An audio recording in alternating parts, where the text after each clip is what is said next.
আগ্রহ আছে, মনোযোগ দিয়ে শুনতে হবে। কথা কিন্তু খুব একটা মজার হবে না, কিন্তু শিক্ষণীয় কথা হবে ইনশাআল্লাহ।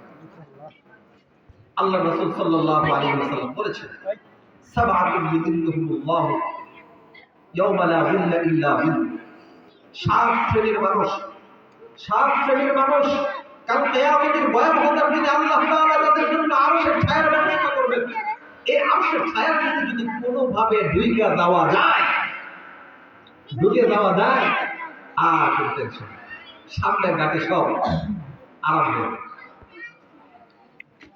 এখন এই সাত শ্রেণীর মানুষের মধ্য থেকে আপনি যদি চান সাতজনের সাতজনই হইতে পারেন, তাইলে আপনার শুধু বিয়ে এইরকম একটা চেয়ারের ব্যবস্থা হবে। আর যদি চান যে আমি সাতটা পারতেছি না, ছয়টা, তাও আলহামদুলিল্লাহ, আমি কি করতে হবে, চেয়ারের ব্যবস্থা হবে। আর যদি করতে না ছয়টা পারবো না, পাঁচটা, তাহলে আরেকটু করতে হবে, চেয়ারের ব্যবস্থা হবে। যদি করতে না আমি কোনো রকম টাইগার ওই স্টেজের ওই কোনায় বসে থাকি, তাহলে কমপক্ষে সাতটার মধ্যে থেকে কোনো না কোনো একটা গুণ আপনি এই সাতটার মধ্যে থেকে কোনো না কোনো একটা গুণ আপনি অর্জন করেন, ওই কোনায় হলেও জায়গা হয়ে যাবে। আর কোনো রকম যদি টেনে টুটে কারো পিঠের পিছনে একটা কোনায় জায়গা পেয়ে যান, ইনশাআল্লাহ আপনার আখিরাত কামিয়াব। আমার যুক্তি আনিন না ও উদখিলাল জান্নাত ফাকাদ ফাজ।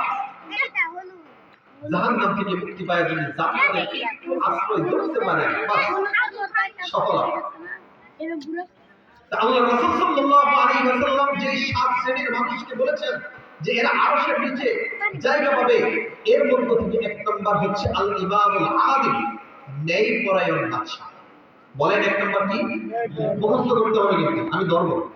এক নম্বর ন্যায়পরায়ণ বাদশা। এখন বলবেন যে আমরা তো ন্যায়পরায়ণ বাদশা হইতে পারবো না, কারণ আমরা তো বাদশা না, স্বাভাবিক। আমাদের জমানার যারা বাদশা আছে তারা কি ন্যায়পরায়ণ না? হ্যাঁ, ক্ষমতায় গেলে এদের দম্ভের কারণে আর বাঁচা যায় না। যতদিন ক্ষমতায় থাকে না ততদিন মনে হয় এই লোকটাই তো দরকার ছিল। এই যে আমাদের এখন ইন্টারিম গভর্নমেন্ট আছে না, এদের মধ্যে কিন্তু অনেক উপদেষ্টা যখন তারা ক্ষমতায় ছিল না, তারা কত সুন্দর করে বলতো, হায় আল্লাহ আমি যদি এই ক্ষমতা পাই আমি এই করবো সেই করবো। কিন্তু যখন ক্ষমতায় আরোহণ করেছে তাদের অবস্থা ওই আগের মতো। এর কারণ হচ্ছে রাষ্ট্র ব্যবস্থা ঠিক আছে, কিন্তু সেই রাষ্ট্র ব্যবস্থার মূল অবকাঠামো হচ্ছে সেকুলার, ধর্মনিরপেক্ষ রাষ্ট্র ব্যবস্থা। যে রাষ্ট্র ব্যবস্থার মানে ইসলামের ছোঁয়া নেই, আর যে রাষ্ট্র ব্যবস্থায় ইসলামের ছোঁয়া নেই, সেই রাষ্ট্র ব্যবস্থা কখনো ইনসাফ প্রতিষ্ঠা করতে পারে।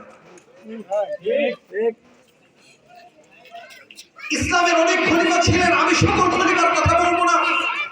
ইসলামী খেলাফতের সর্বশেষ যে দুই তিনজন খলিফা ছিলেন, এর মধ্য থেকে একজন ছিলেন খলিফা মুতাসিম বিল্লাহ।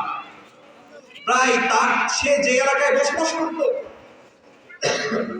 ওই এলাকা থেকে ১৫০০ মাইল দূরে এক নারী নির্যাতিত হয়ে সে আহ্বান করছিল, ওয়া মুতাসিমা, ওয়া মুতাসিমা, হে মুতাসিম তুমি কোথায়? তুমি শপথ করেছো ইসলামী রাষ্ট্রের যে কোনো একটা নাগরিক নির্যাতিত হবে, নিপীড়িত হবে, তুমি তার পাশে গিয়ে দাঁড়াবে। আজকে আমি নির্যাতিত হচ্ছি, নিপীড়িত হচ্ছি, তুমি আমার জন্য কেন আসছো? খলিফা মুতাসিমের কাছে কোনো এক ব্যক্তি ওই নারীর আত্মনাদের কথা শুনিয়ে দিল। খলিফা মুতাসিম বসা ছিল, বসা থেকে দাঁড়িয়ে বলল, লাব্বাইক লাব্বাইক ইয়া উখতি, হে আমার বোন আমি উপস্থিত।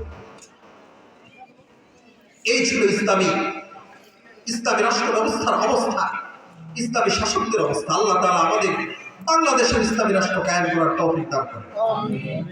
তো আমরা তো রাষ্ট্র ক্ষমতায় আরোহণ করি নাই, আমরা কিভাবে ন্যায়পরায়ণ বাদশা হব? আমাদের ন্যায়পরায়ণ বাদশা হতে হবে না, ন্যায়পরায়ণ হলেই চলবে। আজকে বলেন তো দেখি, আমরা কি আমাদের অধীনস্থ যারা আছে তাদের প্রতি ন্যায় করি, ইনসাফ করি না? উপরস্থ ব্যক্তির সাথে ইনসাফ করি, ভালোভাবে কথা বলি, কিন্তু অধীনস্থ ব্যক্তির সাথে আমরা ইনসাফ করতে চাই। আমার বাসার যে লোকটা কাজ করে তার সাথে আমি ইনসাফ করি, তাকে আমি সম্মান দিয়ে কথা বলি। আমি যে রিক্সাটায় আরোহণ করে সেই রিক্সার যে ড্রাইভার, তার প্রতি আমি ইনসাফ করি, তার সাথে তাকে যে সম্মানটা দেওয়ার দরকার সেটা আমি দেই। আমরা দিই, আমরা কঠোর হয়ে যাই তাদের। অনেক ইনসাফকে দেখেছি, বসকে দেখেছি, তার অধীনস্থরা যখন ফোন দেয় আসসালামু আলাইকুম বলে ফোন দেয়, সে সালামের উত্তর দেওয়া ইসলাম ওয়ালাইকুম ইসলাম। আবার আমি যখন সালাম দেই আমাকে ঠিক ওয়ালাইকুম সালাম বলে। একদিন জিজ্ঞেস করলাম এইভাবে সালামের উত্তর দেন কেন? সে বলতেছে এটি কিন্তু বুঝবেন না, এইভাবে সালাম না দিলে কমান্ডিং, সালামের উত্তর না দিলে কমান্ডিং ঠিক থাকে। তোমার দুনিয়াতে কমান্ডিং ঠিক থাকবে না, তুমি চিন্তা করতেছো তোমার কথা মানবে না, এই চিন্তা করতেছো তুমি যে তোমার রবের কথা মানতেছো না, কালকে আমাদের দিন তোমার কমান্ডিং এর কি অবস্থা হবে? সালাম দেওয়া সওয়াবের কাজ, সালামের উত্তর দেওয়া ওয়াজিব। তুমি কমান্ডিং ঠিক রাখার জন্য সালামের উত্তরটা সঠিকভাবে দিচ্ছ না।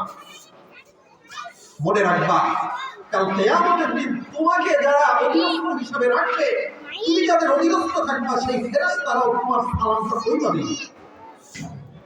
এই জন্য আমরা যদিও ইনসাফগার শাসক হওয়ার সম্ভাবনা আমাদের তেমন একটা নেই, কিন্তু আমাদেরকে আমাদের ব্যক্তি জীবনে ইনসাফগার হতে হবে, আমাদের পারিবারিক জীবনে ইনসাফগার হতে হবে, আমার সমাজ জীবনে আমাকে ইনসাফগার হতে হবে, আমার অধীনস্থ প্রত্যেকটা মানুষের প্রতি ইনসাফ করতে হবে, এমনকি আমার ঘরে থাকা পশু পাখির উপরও ইনসাফ করতে হবে।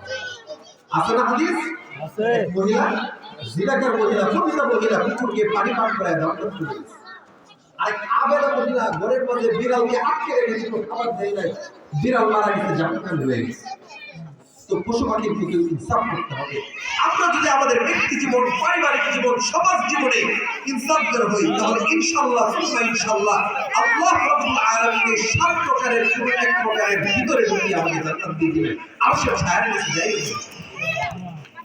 2 নাম্বার, ওয়াশাবুন নাশাআ ফি ইবাদাতিল্লাহ। এটা যুবকদের জন্য। ওই যুবক যে আল্লাহর ইবাদতের মাঝে বেড়ে উঠেছে, আলহামদুলিল্লাহ আলহামদুলিল্লাহ। আমরা এক সময় দেখেছিলাম আমাদের সমাজের যারা বয়স্ক তারা যুবকদের তুলনায় দ্বিতীয় পথে বেশি অগ্রগামী, কিন্তু পরিবেশের পরিবর্তন আস্তে আস্তে হচ্ছে, যদিও তুলনামূলক এটা কম, কিন্তু দেখবেন আমাদের সমাজের দিনই কাজে ওই সকল ভাইরাই অগ্রগামী তাদের বয়স। যারা যুবক, যুবক মানে হচ্ছে বালেক হওয়ার পর থেকে 40 বছর পর্যন্ত যারা যুবক তারা দিনই কাজে অগ্রগামী। যুবকদের যে সময়টা এটা অত্যন্ত বড় দামি সময়, কারণ একজন বুড়া মানুষ সে তো ঠিক মতো চিন্তা করতে পারে না, ইসলামের বিধানগুলো সঠিকভাবে পালন করতে পারে না, কখনো আসে আর কখনো চলে যায়, সে খবরই তার থাকে। এই জন্য যুবকদেরকে বলবো আপনার এই জীবনের সময়টা, যৌবনের সময়টা অত্যন্ত মূল্যবান সময়, অত্যন্ত মূল্যবান সময়। এই সময়টাকে কাজে লাগা। যদি এই সময়টার মূল্য না বুঝে, তাহলে যে লোকটা সাজদা করতে পারে না, চেয়ারে বসে নামাজ পড়া লাগে, ওই লোকটাকে জিজ্ঞেস করেন তার ভিতরে কত কষ্ট, কত কষ্ট। কষ্ট করে মসজিদে আসলো, শীতের দিনে ওযু করলো, নামাজ পড়লো, অথচ আল্লাহর কদমে সিজদা দিতে পারে না। আর সিজদাকারীর ব্যাপারে আল্লাহর রাসূল বলেছেন আসসাজিদু ইয়াসজুদু আলা কদমাইর রাহমান। একজন সিজদাকারী সরাসরি আল্লাহর কদমে সিজদা। আকরাবু মা ইয়াকুনুল আবদু মিন রাব্বিহি ওয়া হুয়া সাজিদ। বান্দা আল্লাহর সবচেয়ে কাছাকাছি হয় যখন সে সিজদায় অবস্থিত। তো যুবকদেরকে বলবো আপনার যৌবনের সময়টাকে মূল্যায়ন করুন। অন্য হাদিসে আল্লাহ রাসূল সাল্লাল্লাহু আলাইহি ওয়াসাল্লাম বলেছেন ইজতানিম খামসান ক্বাবলা খামসিন, তোমরা 5টা সময়কে 5টা সময় আসার আগে মূল্যায়ন করো। এই 5টা বিস্তারিত বলবো না, একটা হচ্ছে শাবাবাকা ক্বাবলা হারামিক, তোমার যৌবনটাকে মূল্যায়ন করো তোমার বার্ধক্য আসার আগে। যৌবনকে বার্ধক্য আসার আগে মূল্যায়ন করো। যৌবনে তুমি যেভাবে আল্লাহর ইবাদত বন্দেগী করতে পারবে, বার্ধক্যে সেভাবে আল্লাহর ইবাদত বন্দেগী করতে পারবে। এখন আমার সামনে উপস্থিত বেশিরভাগই বুড়া মানুষ, তারা কেবে তাহলে তো আমরা এই পরিস্থিতি বুঝতে পারবো না। যুবকরাই সব নিয়ে গেল, আপনাদের জন্য পুরস্কারের ঘোষণা আছে, আল্লাহ কাউকে মাহরুম করে।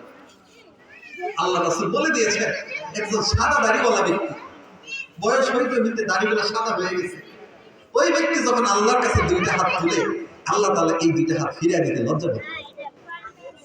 তো তারা ইবাদতের মাধ্যমে অগ্রগামী হয়ে যাবে। আপনার আল্লাহর কাছে হাত উঠায় চাইতে চাইতে অগ্রগামী হয়ে যাবে। পারবেন তো ইনশাআল্লাহ? ইনশাআল্লাহ। তাহলে এক নাম্বার ছিল কি বলেন? 7 শ্রেণীর এক নাম্বার কি? ন্যায়পরায়ণ বাদশা। 2 নাম্বার ইবাদতকারী যুবক। 3 নাম্বার ওয়ারাজুলুন কলবুহু মুআল্লাকুন বিল মাসাজিদ। ওই ব্যক্তি যার অন্তর মসজিদের সাথে লেগে থাকে। যার অন্তর কার সাথে লেগে থাকে? মসজিদে গেলে আর বাইরে যেতে মন চায় না। মসজিদ থেকে আসলে পরে দিল ছটফট করে। আছে না আমাদের সমাজের কত মানুষ দেখবেন সেই জোহরের নামাজ পড়ার জন্য মসজিদে গেছে, আসর পর্যন্ত বসে থাকে। আবার আসরের নামাজে গেলে মাগরিবের আগে বের হয়ে যায়। একবারে জোহরে গেলে আসর মাগরিব এশা করে তারপর মসজিদ থেকে আসে। আমাদের শহরে এরকম মানুষের খুব অভাব আছে, কিন্তু গ্রামগঞ্জে দেখবেন, আমি আমার আম্মা আব্বা গত 2-3 মাস আগে ইন্তেকাল করেছে। আমার আম্মাকে সব সময় দেখতাম আযানটা হইতে দেরি সাথে সাথে ওদের জন্য চলে যায়। যদিও মহিলা মানুষ মসজিদে যাবেন না, কিন্তু নামাজের জন্য তাদের অন্তত ওইরকম ছটফট করছে। আসর করছে, আসরের কিছুক্ষণ পরে বয়স্ক মানুষ ওযু বেশি থাকতে পারে, কিছুক্ষণ পরে মারা যাওয়ার 2-3 আগের 2-3 বছর আমাদের খুব ডিস্টার্ব করতে। ডিস্টার্ব আর কি, যদিও এটা ডিস্টার্ব হওয়া উচিত। আসরের নামাজটা পড়ার পর পরে বলতেন, এই তাড়াতাড়ি আমি ওযুর পানি দেয়, ওযুর পানি দেয়। তা আমরা বলতাম মাগরিবের যে এখন অনেক সময় বাকি, ওই দেশটা তাড়াতাড়ি ওযুটা কইরা মুসল্লায় যায় বসে থাকি, মারা গেল যে মুসল্লায় বসে কি থাকি। এটা আমার আম্মার কথা বললাম। আমাদের সমাজে অসংখ্য মানুষ এমন আছে যারা আযানটা শুনলে মসজিদের জন্য পাগল পারা হয়ে যায়, মসজিদে ছুটে যাওয়ার জন্য পাগল পারা হয়ে যায়। এই সকল লোককে আল্লাহ তাআলা কিয়ামতের দিন দাও। তো এই শ্রেণীর অন্তর্ভুক্ত হওয়া কি খুব কঠিন? হ্যাঁ, তো আমাদের অবস্থা সম্পূর্ণ একই। এক মনীষী মুমিনের উদাহরণ আর মুনাফিকের উদাহরণ বলেছেন। মসজিদে মুমিনের উদাহরণ হচ্ছে কাসামাকি ফিল মা। কাসামাকি ফিল মা, পানিতে মাছের মতো। এই বলে মাছ যখন পানিতে থাকে তখন তার মাঝে কোনো অস্থিরতা থাকে, কিন্তু উপরে উঠলে অস্থিরতা শুরু হয়ে যায়। যতক্ষণ সে পানিতে থাকে ততক্ষণ পর্যন্ত সে নিজেকে নিরাপদ মনে করে, সে মনের আনন্দে ছুটে বেড়ায়, তার মাঝে পানি থেকে বের হওয়ার জন্য কোনো ধরনের অস্থিরতা নাই। আমাদের সমাজেও দেখবেন আল্লাহর রহমতে কিছু মুসল্লি এমন আছে, ইমাম সাহেব যদি আলোচনা করতে করতে 10-15 মিনিট বেশি আলোচনা করেন, তাও আল্লাহর ওই বান্দার মাঝে কোনো ছট মসজিদ থেকে বের হতে চায়। আর মুনাফিকের উদাহরণ হচ্ছে খাঁচার ভিতরে শিকারের নেই। খাঁচার ভিতরে যদি পাখি ঢুকায় রাখে, ওই পাখি খাঁচার ভিতরে থাকতে চায় নাকি বাহির হওয়ার জন্য ছটফট করে? তো খাঁচার ভিতরের পাখি যেমন নাকি বাহির হওয়ার জন্য ছটফট করে, ওই রকম ভাবে মুনাফিক যখন মসজিদে যায় তখন সে মসজিদের ভিতরে থাকতে চায় না, মসজিদ থেকে বের হওয়ার জন্য ছটফট শুরু করে দেয়। আছে না নাই আমাদের সমাজে? আছে। কারো ভিতরে যদি এই ধরনের অস্থিরতা অনুভব করেন, মনে রাখবেন আপনার নাম মুনাফিকের কাতারে রয়ে গেছে। দয়া করে অন্তরে চিকিৎসা করার, মুনাফিকের খাতা থেকে নামটাকে কেটে মুমিনের খাতায় অন্তর্ভুক্ত। তো 3 নাম্বার ব্যক্তি হচ্ছে ওই ব্যক্তি যার অন্তর মসজিদের সাথে লেগে থাকে। বলেন তো দেখি 1 নাম্বার কি ছিল? 2 নাম্বার যুবক যে আল্লাহর ইবাদতে কাটায়। 3 নাম্বার ওই ব্যক্তি যার অন্তর মসজিদের সাথে সম্পৃক্ত।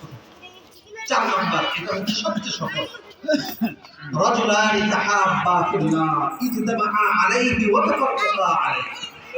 এমন দুই ব্যক্তি যারা একে অপরকে আল্লাহর জন্য, তারা একত্রিত হয় আল্লাহর জন্য এবং তারা বিচ্ছিন্ন হয় আল্লাহর জন্য।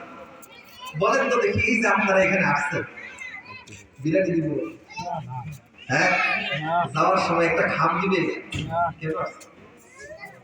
কেন আসছেন?